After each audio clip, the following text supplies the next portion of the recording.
Here transcribed is Richard Diamond, Private Detective, starring Dick Powell.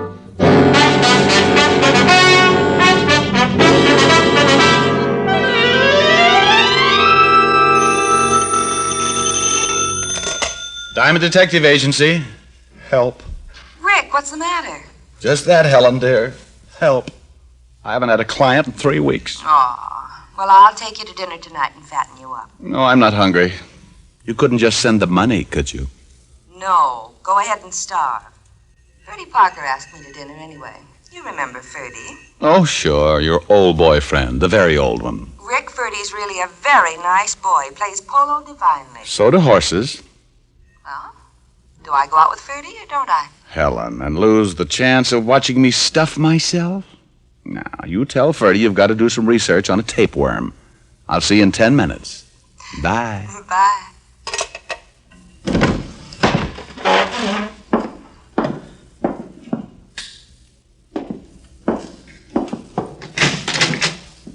Diamond? That's right, but I'm leaving now. Come back tomorrow. This won't wait till tomorrow. My name's Duke Crandall. How do you do? Pretty well in the dark.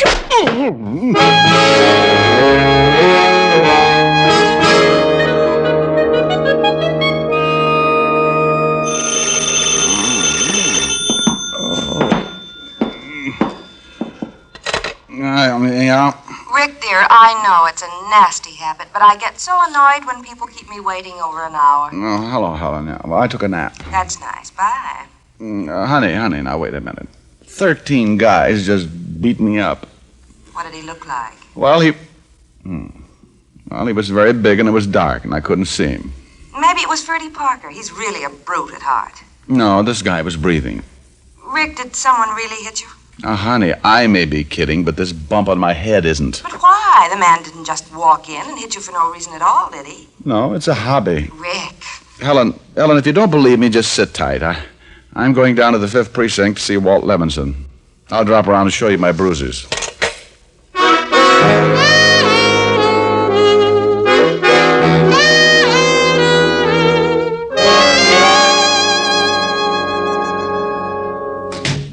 Hello, Rick. How's the... Well, what happened to you? I got engaged. She was lovely. Used gunpowder. Better get a beefsteak for that eye. My eye's not hungry. What I want now is to find a guy, Walt. Who? Said his name was Duke Crandall. Crandall? We've been looking for the Duke ever since he jumped bail on a blackmail charge. Oh? Know where he is now? If we did, he'd be in jail. How'd you get mixed up with him? I wish I knew. He just came into the office and sold me a fistful of dreams. You, sure it was the Duke? What did he look like? Oh, I couldn't see him too well in the dark. He was a big guy. Wore a flashy plaid overcoat. Yeah, the overcoat fits. Duke's a natty dresser. You can look over his record for yourself, Rick. No. You, so you're looking for this guy? Yeah, he's somewhere in the city. It's anybody's guess where. What about this blackmail charge? He was, bleeding a city official. Duke used to work for Benny Rathman, the gambler. Some think Benny was behind it, but Duke's the only one we could grab off. Who put up his bail? Rathman? Yeah. Until now, we thought maybe Benny had killed Duke after he bailed him out, so he couldn't pin the job on him. Here, here's the package. Don't worry, he's still alive.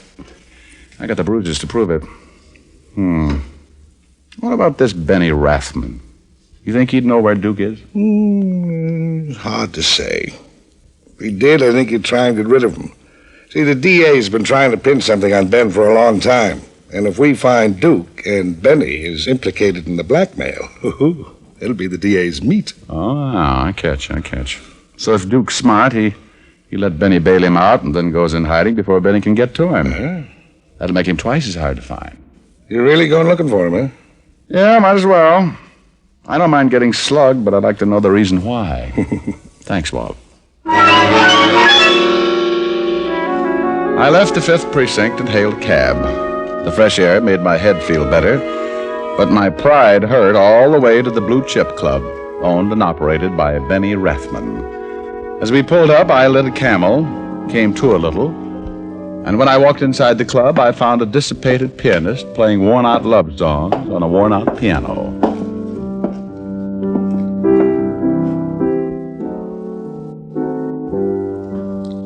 Hi. Hi. Like my playing? Not particularly. Me neither. Your boss around? Maybe. Back room? Maybe. Alone? Again, maybe. Thanks for the brilliant conversation. Maybe. I enjoyed it. Hey. Hello, Benny. Well, Diamond. Don't you ever knock? Only a gender, I mean. Well, grab a chair. Not every day we get a visit from thee, Richard Diamond. Well, roll down your sleeves. Your goosebumps are showing. I'm allergic to stupid remarks. Benny, Duke Crandall used to be on your payroll. Where is he now? Looking for the Duke, eh? Now, that's a coincidence. So am I. And you just don't happen to know where he is, huh? That's right. I put up bail for Duke, and then he skipped. I don't like that. Go on. That's all. Duke cost me a lot of money. Yeah, I'd sure like to have a little chat with him. Mm-hmm. Only I bet Duke would wind up speechless. You know, if he's caught, you'll be in hot water, Benny. So, I've been in hot water before. Not recently, I'll bet. Keep it up. I may grow to hate you. I'll work on it. Look, Diamond, that blackmail raps all Dukes. I'm an honest businessman. For that line, you should be a comedian. Benny, did Duke ever mention my name around here? Maybe. He used to swear a lot. Oh, very funny. Why all this interest in Duke, Snooper? I owe him something, that's all. I'd like to pay my debts. Oh, gee, I'm sure sorry I can't help you, pal. Save the tears till I leave, Benny. Wait a minute. Here. What's this? The address of Duke's old girlfriend, name's Patty Carroll. She won't talk to me, but maybe she'll help you. Well, it's worth a try. And if you should locate the Duke, let me know, huh? I'd still like to have that little talk with him. Maybe I will, if he's in any condition to talk. I left the Blue Chip and went across town to the flat of one Patty Carroll. Benny described her as a one-time girlfriend of Duke's, and when she opened the door, I had respect for Duke's taste.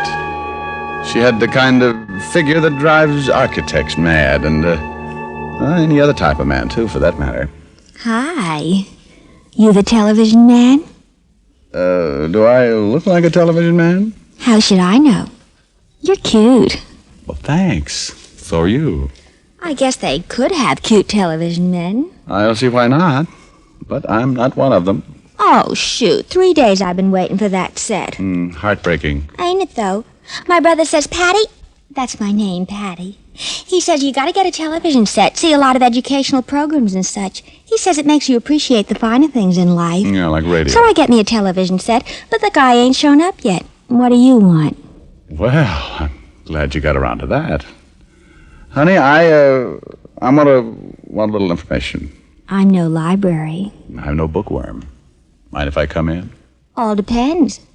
You a gentleman? All depends. I eat with a fork. You sure look all right. Only I wish you were the television man. Patty, at times, so do I. Now, what's on your mind? Duke Crandall. Oh, you must be a cop then. Hey, I like cops. I used to think it was fun to date hoods, but my brother says, Patty, that's what he calls me. Patty, he says, you gotta quit running around with the hoods. So now I like cops. Very commendable change. Yeah, hoods are always getting sent to prison. And who did you say you were looking for? Duke Crandall. Oh, yeah. I used to date Duke, till my brother said... Where's Duke now, Patty? I don't know. We broke up, Duke and me. He was always slapping me and ruining my makeup. Look, honey, think hard, will you? Do you know any of Duke's friends who might know where he is now? Let me see. Yeah, I know one guy, Joey Thompson. Him and Duke used to play cards every Friday. Where does Thompson live? How should I know? Oh, just wishful thinking. Mind if I use your phone? I guess not. Only don't be long. The television man might be trying to call me. This'll only take a minute.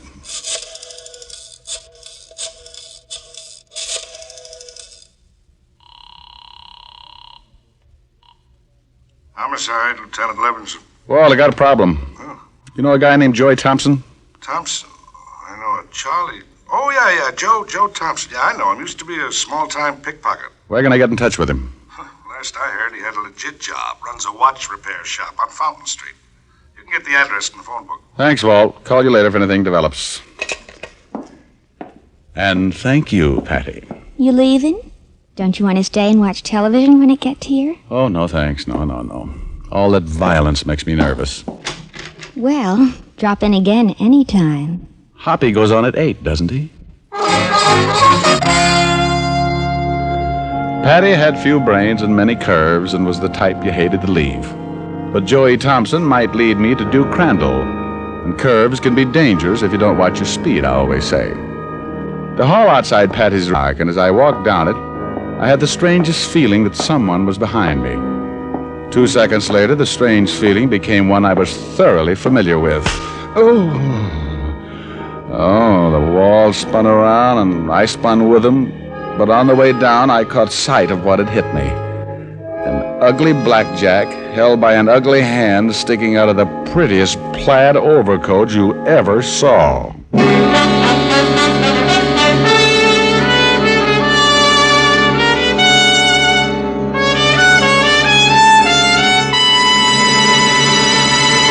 Before we continue with Richard Diamond, here is an important question. Will one puff or one sniff tell you how mild a cigarette is? No, but steady smoking will. Try Camels for 30 days as your steady smoke. Enjoy Camel's rich, full flavor. Let your throat tell you how mild Camels are.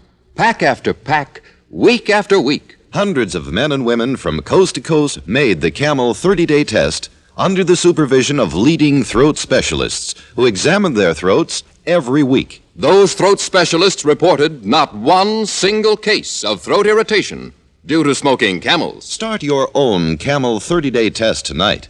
You'll get day-in, day-out proof of Camel's mildness and flavor. And you'll know why, after all the mildness testing of recent years, Camel leads all other brands in popularity by billions. How mild can a cigarette be? Smoke Camels and see. And now, back to Richard Diamond, Private Detective, starring Dick Powell.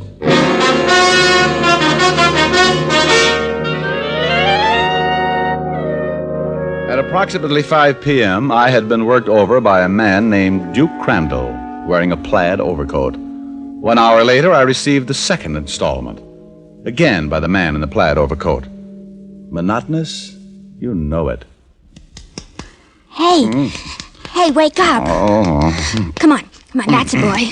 You all right? Yeah. Well, my head feels like a mashed potato. I heard the noise outside. You shouldn't lie around on the floor. Yeah, I know. So I dragged you in here. Oh, thank you, Patty. I'll remember you in my will, which may be in effect before long. Who slugged you? Your old boyfriend, Duke Crandall. That bully. What's he got against you? That's what I want to find out. Here, let me fix that ice pack. No thanks, honey. Hey, now, you shouldn't get up now. I know. I like to show off. Where's your phone book? Over there. Thanks. Now, let's see. Patty, what does T come after? I should know. Thompson. Oh, here it is. Thompson Watch Repair, 19 Fountain Street. You gonna see Joey? That's the general idea. I bet he won't talk to you. He can smell a cop a mile away. Well, they can't shoot me for trying. On second thought, maybe they can. Besides, maybe Duke ain't even in town. Maybe he's gone back to Arkansas. No, he's still around. What did you say? I said maybe Duke's gone back to Arkansas. That's where he came from. Does Joey Thompson know that? I guess so. Duke's always blowing about it. Thanks again, Patty. Okay. Say, you ain't gonna drive in that condition, are you? Of course. I'm too dizzy to walk. I stepped out into the hall, This time I looked carefully around to make sure no plaid overcoats were following me. The hall was empty, and immediately my head felt better. 10 minutes later, I arrived at Joey's watch repair shop on Fountain Street. I stopped outside, pulled my pants up too high, turned my hat rim back, and then went in.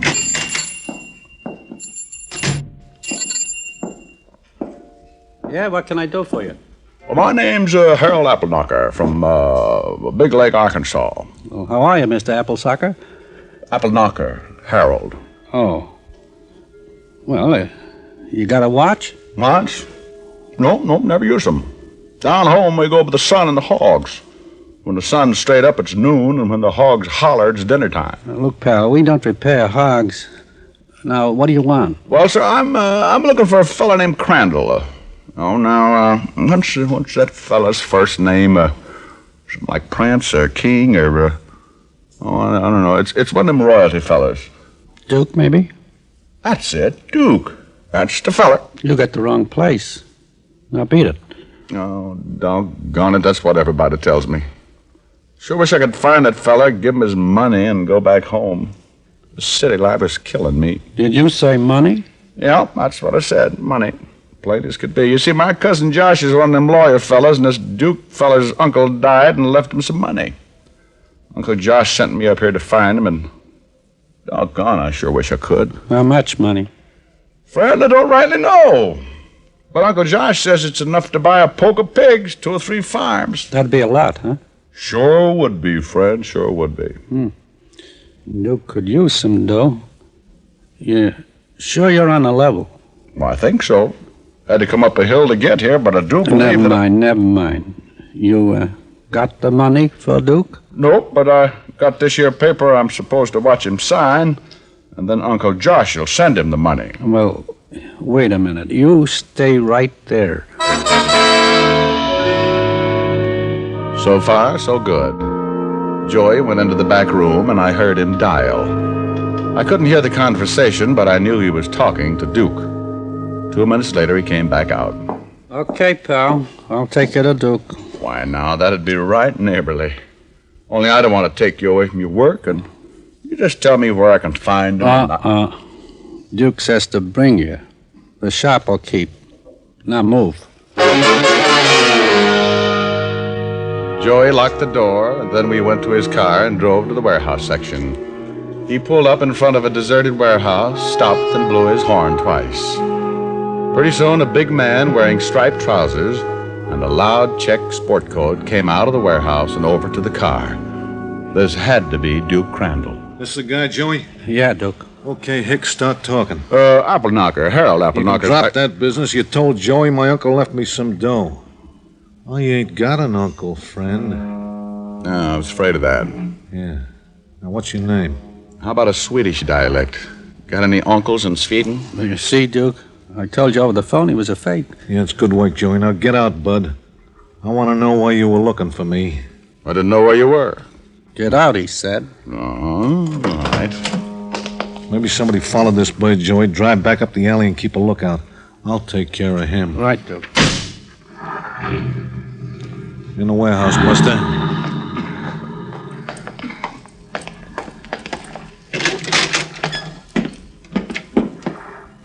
That's good. Now you better tell me what's your wrangle. I suppose you tell me first. I don't get you. Turn on a light. My name's Diamond, remember? The guy you nominated for a punching bag. You don't make sense. What? I don't know anyone named Diamond. Where are your lights? I still don't know you. You stand there and tell me you've never seen me before? Yeah, that's right. I suppose you do some talking. Well, all I know is that a guy in a plaid overcoat came into my office and said he was Duke Crandall. Then he sapped me. An hour later, the same guy in the same overcoat repeated the process. So you came looking for me? That's it. Well, it's too bad. I'm going to have to take care of you, Diamond. You might just mention where I'm hiding. Oh. Then Benny Rathman's really after you, huh? Yeah. Yeah, it's too bad that you had to stumble into this. Well, I guess it just ain't my day. This is a lonely place. Let's get it over. Wait a minute. Must be Joey. Hey, Joey. Joey! Joey's taking a little nap, Duke. What Don't turn this way with that gun or you'll be a dead man. The man with the threat was Benny Rathman, standing in the doorway with a .45 in his hand. And what interested me was his wearing apparel, a flashy plaid overcoat. Well, Duke, you picked a nice hideaway. And thanks, Diamond. For whatever you mean, you're not welcome. For finding Duke, smart boy. You see, I knew you'd never take my money if I tried to hire you to find him. So I posed as him in this overcoat. I knew you'd get mad enough and look for him on your own. Well, aren't you cute? Thanks. It was easy. Tailed you, and you brought me right here. Hey, look, Benny, let's talk all this over, eh? I wasn't gonna rat on you. Hey, look, I'll even take the rap on that blackmail charge. Okay, I like you, but business is business. But... No buts, Stokey. Now you, Diamond. I was afraid you'd get around to that. But then I'm not really worried. You're not a very good shot, even at close range. What? You didn't even kill Duke. Get him, Duke! The ruse worked, and Benny turned around quickly. He was too far away for me to lunge at him, so I grabbed the next best thing, the light switch. All right, Diamond. I should have expected some trick from you, but I've got lots of time. You've got no gun. Let's play cat and mouse, huh? I crouched behind some crates as Benny came closer. He was right about the gun. I felt as helpless as a rabbit in a traffic jam. And then I noticed there were 3 crates piled on top of the one I was behind. It was a long chance, but better than none at all. Benny got closer, and I waited.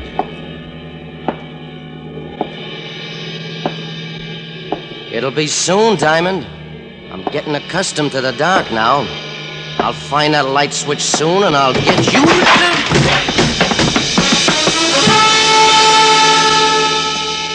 The crates hit Benny and knocked him off balance. I raced out and lunged in the general vicinity of a plaid overcoat. My left hand caught a flabby stomach, and the gun went clattering to the floor. Then my free right hand went hunting for a bobbing head. It found it.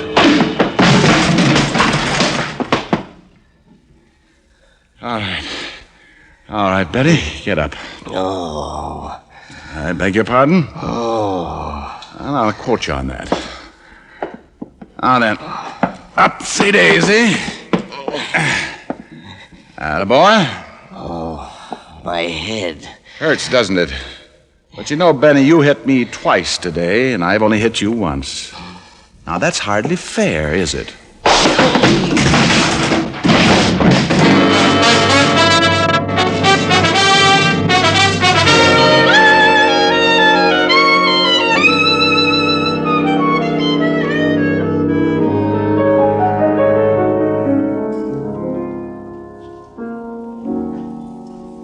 How's your eye? Oh, still at half-mast. Here, put this steak on it. That? That's a whole cow. You could feed a family with that thing. Now stop clowning and put it on your eye. All right. Notice anything different? Yeah, it covers my whole face. No. I mean about me. No. New dress? New hairdo? Well, you're too young for new teeth. I give up. New perfume. Smell. Nice. Yeah. What's the occasion? Oh, after you broke the dinner date, Ferdy Parker dropped in for a little while. Oh, good for Ferdy. Did he make it under his own steam? Oh, Rick, aren't you even a little bit jealous? Of course not, honey. I'm broad-minded. You mean thick-skulled. Oh, Helen, dear, I was only kidding. I noticed something different as soon as I came in. Oh? Yeah. You finally got your piano tune. Rick! When we are dancing and you're dangerously near me, I get ideas. I get ideas. I want to hold you so much closer than I dare to. I want to scold you 'cause I care more than I care to. And when you touch me and there's fire in every finger, I get ideas. Oh, I get ideas. And after we have kissed goodnight and still you linger, I kind of think you get ideas too. Your eyes are always saying the things you're never saying. I only hope they're saying that you could love me too. For that's the whole idea, it's true. That lovely idea that I've fallen in love with you. Rick. Mm-hmm. I'm also wearing a new lipstick. Why, Helen, aren't we full of surprises tonight? Come here. And people feel sorry for me when I get beat up.